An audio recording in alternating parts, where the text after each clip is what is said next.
काफी समय तक। नाम सुरेश पनियार। अभी बात करूं तो मैं फतेहाबाद डिस्ट्रिक्ट के बुना शहर में रहता हूं और बचपन मेरा नरवाड़ा में बीता है। जब मैं 6ठी क्लास की पढ़ाई मैंने छोड़ी थी उसी समय मैं नरवाड़ा में आ गया था। उसी समय मैं नरवाड़ा में आ गया था और नरवाड़ा से ही मैंने मेरे जीवन का पहला काम करना शुरू किया था।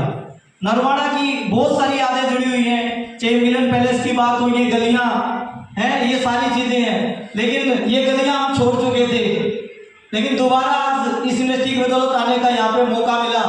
और मैं आप लोगों को बता दूं, नरवाड़ा में आप जाएंगे मंडी गेट पे भीमसेन पंसारी की दुकान है। अगर कोई जानता हो, मंडी गेट पे आप जाएंगे, 2 दुकान है, एक हुक्के की इस साइड में और एक इस साइड में दुकान है। भीमसेन पंसारी की किराने की दुकान है, पुराने कारखाने में उनका कोठी है। लड़के का नाम श्यामू है, बाप का नाम भीमसेन है। उस दुकान से मैंने 400 रुपए की नौकरी करना शुरू किया था किराने की दुकान पे 6ठी क्लास को छोड़ के। और आज से कुछ समय पहले ये डायरेक्ट सेलिंग इंडस्ट्री के बारे में मुझे पता चला, लेकिन इसके पता चलने में बहुत समय बीता। करीबन बात करूं तो 14 साल तक मैंने किराने की दुकान पे नौकरी करी। कुछ साल यहां करी, लेकिन परमात्मा को पता नहीं क्या मंजूर था। थोड़े दिन के बाद मेरे फादर साहब एक्सपायर हो जाते हैं और यहाँ पे हम अकेले थे, तो मेरे ताऊजी भुना रहते थे और बोले कि बेटा यहाँ जाओ। और वहां पे जाके फिर मैंने, मेरे पास एक डिग्री थी, उसी डिग्री के बलबूते पे वहां पे फिर मुझे एक नौकरी मिल गई। डिग्री कौन सी थी? हाँ जी, आप बोल नहीं रहे यार, इतने शर्मीले तो नहीं, नरवाड़ा वाले इतने शर्मीले आप।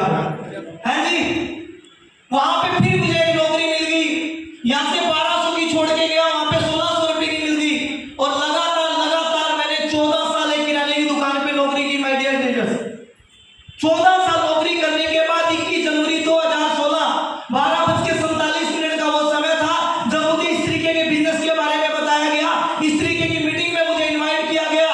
जब पहली बार मुझे इस तरीके की मीटिंग में इनवाइट किया गया तो मेरे एक दोस्त ने मुझे वादा देके, सच बताऊं तो मैं आना नहीं चाहता था, क्योंकि मेरे दोस्त ने जैसा पता क्या बोला, साहब आज एक बहुत बेहतरीन सेमिनार है, अगर आप उसमें आ गए, वहां पे बड़े बड़े लीडर आने वाले हैं, बड़े बड़े अचीवर आने वाले हैं, लाखों महीने के कमाते हैं, करोड़ों महीने के कमाते हैं, अगर आप वहां पे आ गए तो आपकी जिंदगी बदल जाएगी। क्या बोला? जिंदगी बदल जाएगी। कितने घंटे में? 1 घंटे। मेरे को 1 घंटे की बोला था साहब, बोला 1 घंटा आप आगे जिंदगी बदल जाएगी। और सच बताऊं, मेरे दिमाग में अंदर अंदर कुछ और चल रहा था। मैं कह जी साहब 14 साल हो गए, अभी तक तो बदली नहीं है, 1 घंटे में कैसे बदल जाएगी?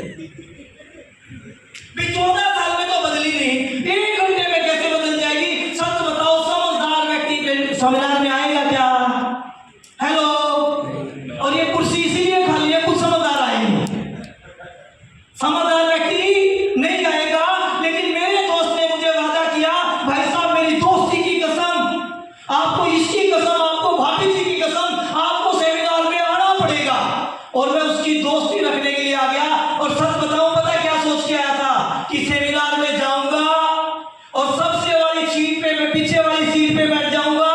जब डॉक्टर साहब बोलेंगे तो ताली नहीं बजाऊंगा, जब प्रोफेसर साहब बोलेंगे तो ताली नहीं बजाऊंगा, और लास्ट में है इनका सेमिनार खराब कर दूंगा और इसकी भी छुड़वा दूंगा जो मुझे लेके गया है। क्योंकि बहुत सारे ऐसे प्राणी भी आते हैं हमारे बीच में, ये सोच के आते हैं, अच्छा चलो देखता हूं तेरा सेमिनार क्या है, देखता हूं कितना बड़ा लाइट साहब है, तू कैसे जिंदगियां बदलते हो। सच बता रहा हूं, इस तरीके की मानसिकता मेरी भी थी। क्योंकि 6000 रुपए महीने की नौकरी करने वाले लड़के को अगर लाखों की बात समझाओगे तो समझ में नहीं आएगी भाई साहब। क्योंकि सॉफ्टवेयर ही 6000 वाला था और 6000 वाले सॉफ्टवेयर में 2 लाख की बात डाली जा रही थी, एरर आ जाता था। ऐसा नहीं भाई साहब, फाइल स्पोर्ट नहीं कर रही, 2 लाख की बात समझ में नहीं आती थी। और उस इस तरीके की सोच लेके मैं भी इस तरीके के प्रोग्राम में आया और पीछे वाली सीट पे बैठ गया। क्योंकि पीछे वाली सीट पे बैठने के फायदे बहुत हैं, कभी उठ के चले जाओ, कभी आ जाओ,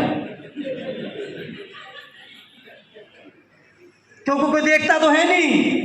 और कुछ समझदार आज भी हैं, आए लेकिन पीछे वाली पे बैठ गए। और मुझे धक्के से लाया गया था। मैं आना नहीं चाहता था। हमारे बीच में जिनको धक्के से लाया गया हो है कोई मेरे जैसा जैसे मुझे लाया गया था? ईमानदारी से हाथ उठा लो यार।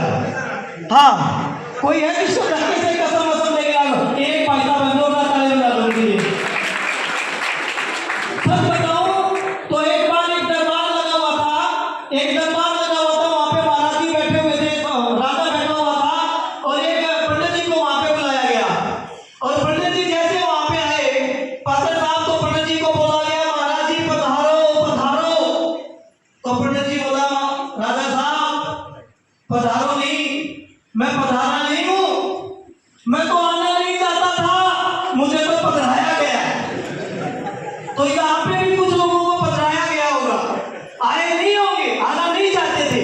मैं भी इसी तरीके से था और आके बैठ गया। और जब से आके बैठा तो मैंने देखा क्या सेमिनार के अंदर बड़े बड़े लोग आ रहे हैं, कोट पैंट पहन के आ रहे हैं, टाई पहन के आ रहे हैं, एक कर देंगे, वो कर देंगे, चीर देंगे, फाड़ देंगे, ऐसी ऐसी बातें चल रही थी। फूल मालाएं डाली जा रही थी और ये कह रहे थे कि इसको लाख आते हैं, ये कहता मुझे 10 लाख आते हैं, कोई कहता मुझे ये आता है। और जब ये बातें बोली जा रही थी तो सच बता दूं अहमद साहब, ये सारी बातें मेरे सिर के ऊपर से जा रही थी। सच बता रहा हूं, सिर के ऊपर से जा रही थी, क्योंकि ये बातें समझ में जल्दी सी नहीं आ रही थी। लेकिन एक व्यक्ति स्टेज पे आता है और उसको फूल मालाओं के साथ वेलकम करके लाइन में लगा के लेके आया जाता है और कहा